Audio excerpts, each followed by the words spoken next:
চাহিদা বাড়ায় অব্যবহৃত বিদ্যুৎ কেন্দ্র চালু করতে ভারতের পদক্ষেপ। জ্বালানি আমদানির নির্দেশনা দিয়েছে কেন্দ্র সরকার। গ্রীষ্মকালীন সময়ে বিদ্যুতের চাহিদা মোকাবেলায় ভারত সরকার দেশজুড়ে অব্যবহৃত ও স্বল্প ক্ষমতার বিদ্যুৎ কেন্দ্রগুলিকে পুনরায় চালু করার সিদ্ধান্ত নিয়েছে।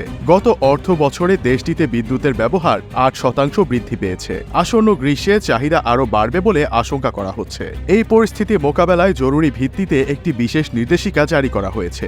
জ্বালানির অভাবে বহু বছর ধরে বন্ধ বা কম ব্যবহৃত হয়ে আসা প্রায় 24 গিগাওয়াট ক্ষমতার বিভিন্ন গ্যাস চালিত বিদ্যুৎ কেন্দ্র চালু করতে শুক্রবার জরুরি ভিত্তিতে নির্দেশ জারি করেছে কেন্দ্র। কেন্দ্রীয় বিদ্যুৎ মন্ত্রণালয়ের এই নির্দেশনা অনুসারে দেশীয় গ্যাস সরবরাহ সীমিত থাকায় বিদেশ থেকে জ্বালানি আমদানি করে মে ও জুন মাসের মধ্যে এই কেন্দ্রগুলি চালু করার নির্দেশ দিয়েছে সরকার। বিদ্যুৎ সংকট নিরসনে আমদানিকৃত কয়লা ভিত্তিক বিদ্যুৎ কেন্দ্রগুলিকেও সচল রাখার নির্দেশ দেওয়া হয়েছে। টাটা পাওয়ার, আদানি পাওয়ার সহ অন্যান্য বেসরকারি সংস্থাগুলির প্রায় 16 গিগাওয়াট ক্ষমতার কেন্দ্রগুলি 30 জুন বন্ধ করার পরিকল্পনা থাকলেও বর্ধিত চাহিদার কথা বিবেচনা করে এগুলো 15 অক্টোবর পর্যন্ত চালু রাখার নির্দেশ দেওয়া হয়েছে। বিশেষজ্ঞদের মতে ক্রমবর্ধমান বিদ্যুৎ চাহিদা মেটাতে শুধুমাত্র কয়লা ও গ্যাস নির্ভরতা কমিয়ে নবায়নযোগ্য শক্তির উৎস যেমন সৌর ও বায়ু বিদ্যুতের ওপর জোর দেওয়া জরুরি।